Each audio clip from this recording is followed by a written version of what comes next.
So it was a Wednesday evening.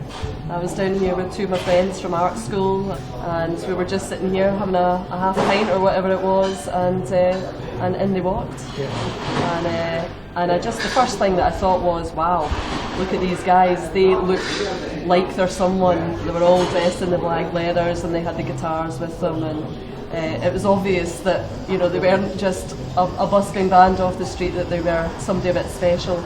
And then as I was looking, you know, I recognised Strummer's face, but I was thrown by the fact that his hair was dyed red at the time. But I was looking, and then I looked across and I saw Simonon, and I thought, I'd know that face anywhere. That is Paul Simonon. And then I looked back at Strummer and I heard him speaking, and as soon as I heard his voice, I thought, oh my God, this is the Clash, it's the Clash. The Clash are here, and Nikos have just walked into my life. And so from that point then I thought, oh, I really have to get an autograph. So I plucked up the courage eventually to tap Strummer on the shoulder, and he turned round and asked for his autograph, and he very coolly said, sorry, we don't do that, and so I felt really embarrassed, and he said, ask him, and so I got chatting to one of the other guys, I think it was Vince, and I said to him, so what is it you're doing? And he explained that they were bringing out this album, that they were just trying to get back to their roots by doing a busking tour around Britain. And I said, oh, you must be staying somewhere really amazing. And he said, actually no, we don't know where we're staying yet, we're just going to stay with anybody that'll put us up. And of course, quick as a flash, I said, stay fine if you like, not expecting for a second that they would actually say, well, that would be really cool.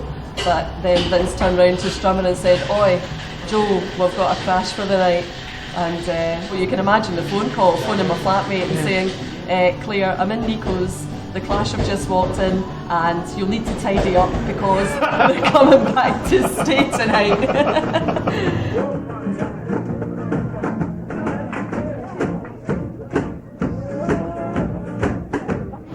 Gillian, we're on Hindland Road now. We are. Which is where your flat was in 1985. In 1985. This is where I was living.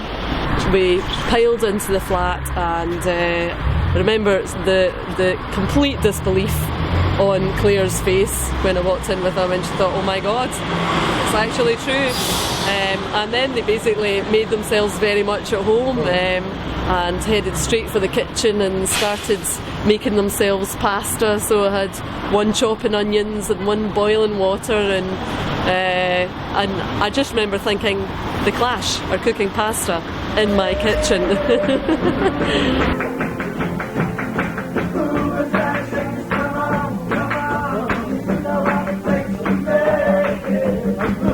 So now we're outside something that's now called Soho. Yeah. Back in the day. Yeah. Back in the day, it was a really trendy bar. It was called the Fix, Fixx. So the Fix was the first place they actually did a gig. That was the first place that, you know, I saw them coming to life. For me, as opposed significant, because even though I was hanging about with them, I didn't know, I hadn't heard them play yet. So this is the moment. And there's been a lot of sort of humming and hawing, and a bit, you know, little bits of tension and indecisions and things. And I suppose for me, it all just came to life here, and you know, we started playing. By the time you got here, you're on the road with the Clash. Well, I suppose that I was still pinching myself the whole time that it was sort of happening. Looking across at what was the Rock Garden. Right. So the Rock Garden was the second place that I went down to with the Clash on the Wednesday night, because they wanted to try and organise a gig for the next day there, which is what happened. And so we came down here, and the boys got quite a few free beers, and they organised to play there the next day at 3 o'clock, and they played down in the basement, and it was incredible. So it was quite a small place, so you had people standing in the chairs, and you know, people like just absolutely jammed. So even without mobile phones, word had got round by then. It had. Yeah. I just, you know, I've got a sort of mental image of all these phones ringing off the hook, and you know, just everybody phoning everybody else, and word got around who needed mobile phones.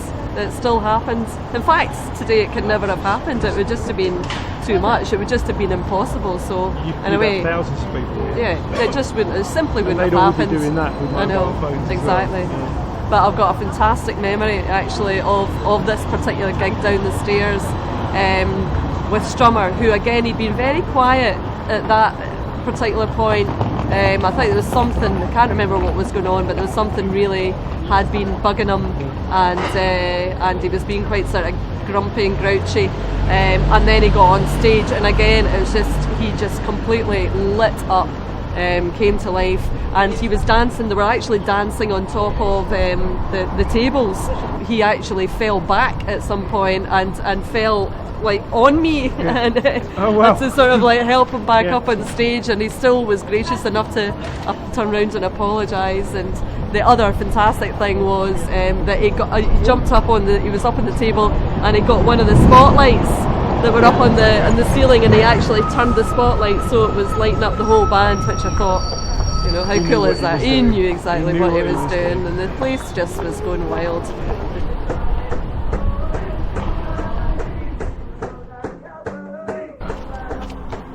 Okay, Gillian, now we're outside the aptly named The Rogue. Indeed, back in the day, it was Duke's. It was called Duke's Bar, and it was a really fantastic little sort of Western themed bar. And the owner of Duke's was famously a huge Clash fan. And when word got to him that they were in town, he offered the band free mezcal all night to play. So how could they possibly refuse? So when they played here, it was the Thursday night, so it was the last evening they played in Glasgow. We came from Woodlands Road in the afternoon, and we came up here, and I remember them playing drums in the taxi and singing what I think was Summertime Blues, and me sitting in the middle thinking, this is just, I have to store this mental image forever. Actually, the bar inside is very small, so there was really a limit to the number of people that were able to get in, and they did start playing inside, but then you could see the windows are quite high, but you could see all these faces of people that were obviously like on each other's, jumping up and on like shoulders and backs to see what was going on, and I just remember Strummer saying, no, come on, we're going to give the people what they want, and the band all came out and played to this massive people who had found out where they were. They played they were standing down there just when I suppose there was a bit more space for people around there, and there was just a huge crowd of people watching them playing there, and it was just, I did know this was going to be the last place that they played in their wee busking tour of Glasgow, because we'd set it up the day before. So what we did was we came in here for lunch actually the day before, so that's why we're in here. This is the Vic. What used to happen was there would be a big buffet set all the way down what is now the bar there, and people would just come and get their plates and fill up as they went along. But of course the guys didn't have any money, but even the little Irish woman called Mona, who was a force to be reckoned with, she knew who they were, and really, she, of course, everybody. Well, the word had got out, so everybody kind of knew what was going on. So it was amazing walking in and just seeing people's responses as they sort of looked and then looked again, and the realisation came over them.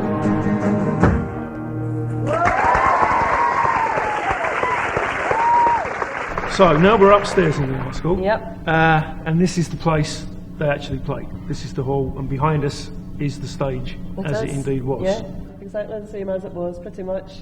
Okay, what was the atmosphere like? Unbelievable. It was just so full, people clambering in the door to try and get in. Surreal, I think, is the word I would use. And what were the audience like? Were they?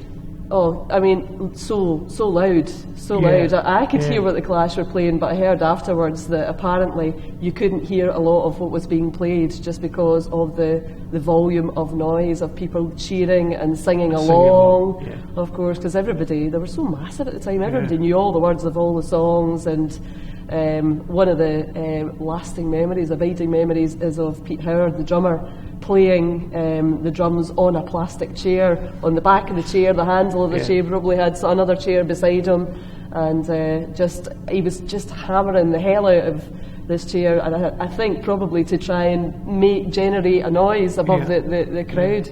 How many people were on the stage apart from the band and you?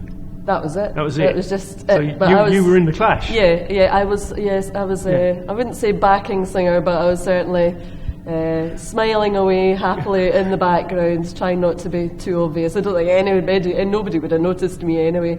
I was just sitting up the back of the stage, just watching it all unfold. So how long did they play for? I think they played about 5 songs. Right. And then they were straight out of here? And they were pretty much straight out of here.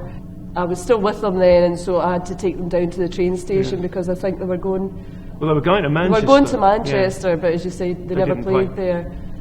But we stopped for a curry on the way down, so that just was their way of saying thanks to me for putting them up for a couple of nights, which I thought was really sweet, having curry with the Clash. Just trying to hold on to every second of memory, because I knew that in an hour that was it, they'd be gone and it would all be like a dream. But there was already sort of, you could tell there was tensions, and there was a lot of people wanting to do, there was some of them were wanting to do one thing, and you know, then there was a lot of indecision. And when I look back, now that I know what I know now, when I look back, it did have a sense of something that was coming to an end. You know, I didn't obviously know that at the time, and I think Strummer, he did seem quite distant from the whole thing, and he just didn't seem in a happy space until he was on stage, and then it really was incredible, the difference. You know, he was just a born entertainer. It was fantastic.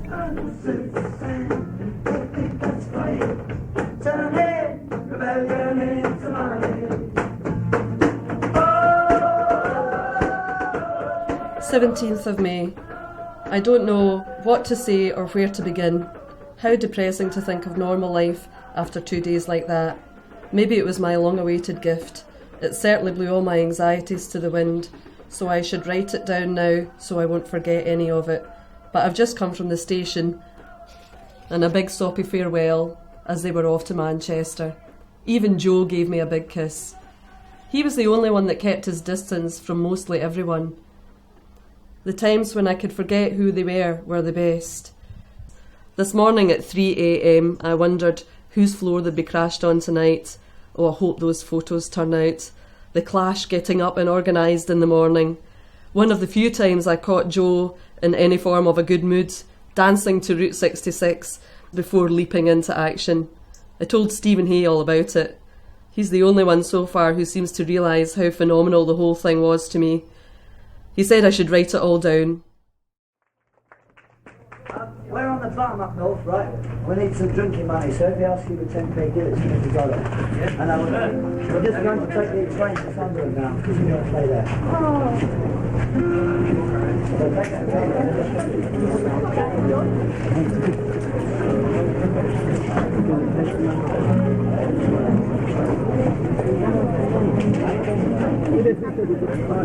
So